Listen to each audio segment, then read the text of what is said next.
The Irregular Pulse. Quantum Predictive Part 1.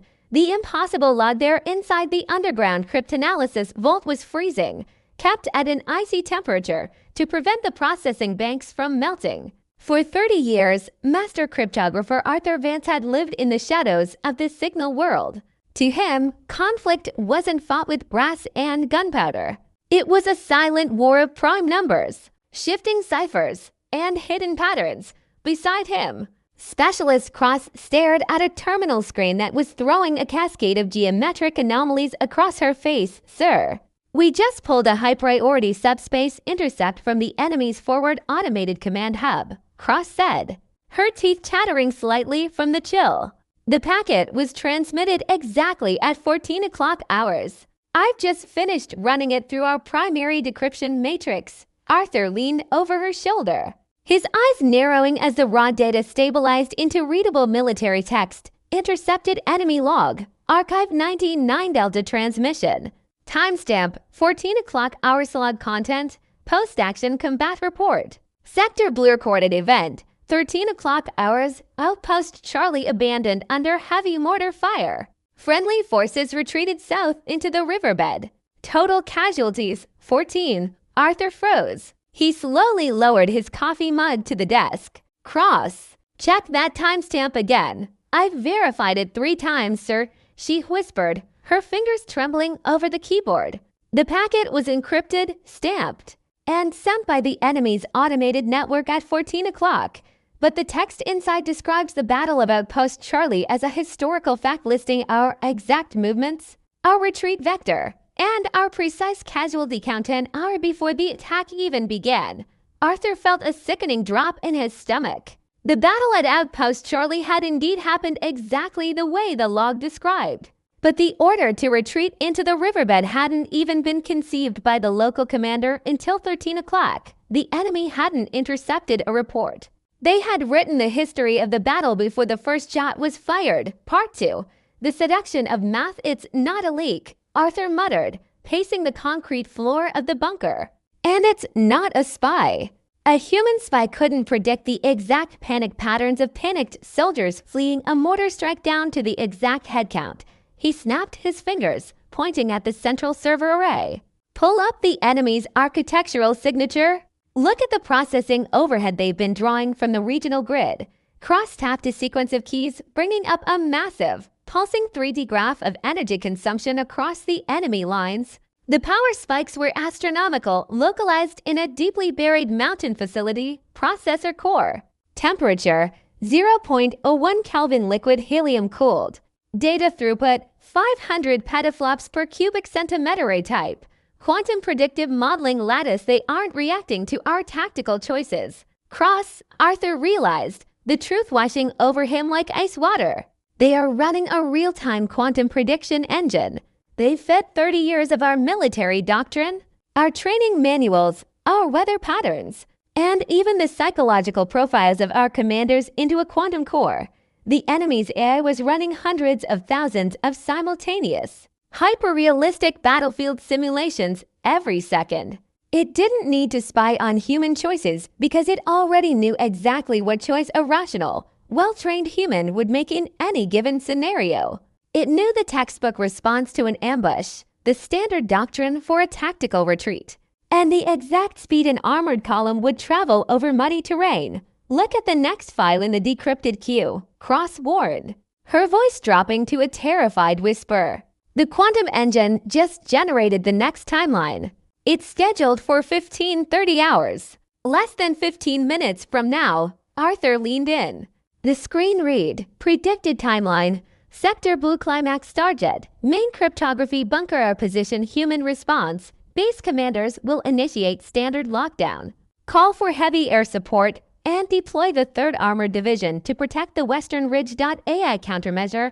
Prepositioned anti-air batteries will annihilate the incoming jets. A subterranean kinetic strike will breach the bunker's reinforced ceiling during the lockdown sequence. 100% neutralization achieved if we follow standard operating procedures," Arthur said, staring at the flashing red countdown clock. "We walk directly into our own execution. The machine has already solved us." Part 3. The beautiful chaos we have to call the general, Cross said, her hand hovering over the emergency red telephone. We need to initiate the lockdown protocol immediately? No, Arthur roared, slamming his hand on the desk. Did you not just read the screen? The moment you touch that phone, you validate the simulation. The machine expects us to be rational. It expects us to be smart, disciplined soldiers who follow the book. To beat a machine that predicts logic, we have to become entirely, beautifully insane, sir. Standard doctrine states, burn the doctrine. Arthur interrupted, a wild, sharp spark igniting in his eyes. He lunged over the console, ripping the microphone from the emergency broadcast station. He bypassed the command hierarchy, patching his voice directly into the tactical radios of every tank crew in the 3rd Armored Division. Attention all units in Sector Blue. This is cryptanalysis control. Arthur bellowed into the receiver. Belay all previous defensive orders. I am issuing an immediate, irregular operational command. He took a deep breath, throwing every piece of military wisdom he had accumulated over 3 decades straight out the window. All armored vehicles are ordered to immediately dump their extra fuel reserves into the dirt. Turn off your active targeting radars. Put your tanks in reverse, drive down from the protected ridgeline, and park your vehicles in the middle of the open, muddy marshland to the east. Turn on your external civilian loudspeakers and broadcast local radio frequencies at maximum volume. Do it now. The radio remained silent for 3 agonizing seconds. Then a bewildered tank commander crackled back. Control, confirm. You want us to abandon the high ground and park in a swamp while playing music. That is an explicit order, Commander. Do not think. Do not calculate. Just do it. Arthur slammed the microphone back onto its cradle and spun around to face Cross. Now, rewrite our bunker's environmental controls. Turn off the server cooling systems, vent the fire suppression gas into the empty storage bays, and open every single blast door on the perimeter. Sir, that will leave us entirely exposed. Cross cried out, her fingers freezing in shock. Exactly. The quantum engine's calculations are based on the absolute certainty that we will protect ourselves, Arthur said, his heart pounding a chaotic rhythm. Let's see what happens when the equation receives a variable it cannot comprehend. On the main display, the chaotic reality began to unfold. The 3rd Armored Division obeyed the bizarre command. Dozens of multi-ton tanks rolled backward out of their heavily fortified positions, sliding down into the thick, treacherous mud of the eastern swamp, blasting loud, distorted civilian music into the gray skies. At the same moment, the cryptanalysis bunker's massive steel doors slid open, inviting the cold air inside. While the internal systems began to overheat in a deliberate act of technical self-sabotage, Arthur stared at the enemy's quantum telemetry stream. For a moment, nothing changed. Then, the neon lines on the graph began to jitter. The smooth, elegant probability curves of the quantum engine suddenly spiked violently into erratic.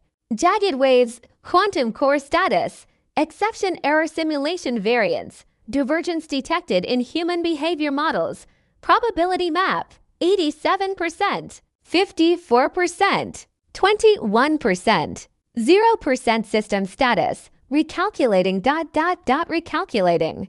Mathematical loop deadlock. It's crashing, Cross whispered, a hysterical laugh bubbling up from her throat. The AI is stuck in an infinite loop. It can't find a single military simulation where a commander willingly surrenders the high ground to play music in a swamp. Outside, the heavy, earth-shaking thud of the enemy's automated kinetic strike detonated, but it slammed harmlessly into the empty, abandoned western ridge line, striking nothing but dirt and rock. The pre-positioned anti-air batteries fired blindly into an empty sky because no friendly jets had ever been ordered to launch. The enemy's grand, automated offensive had completely missed its targets, executing a flawless tactical countermove against a ghost army that no longer existed. The bunker doors remained wide open to the freezing rain. But inside, the terminal screens slowly faded from an aggressive, predictive red back to a quiet, unbothered amber.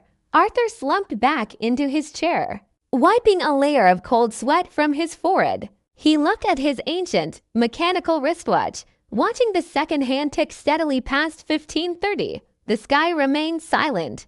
The simulation had been broken. The math is perfect. Cross, Arthur said softly, a tired, victorious smile breaking across his weathered face. But a machine will never understand the beautiful, terrifying chaos of a human being who has completely lost his mind.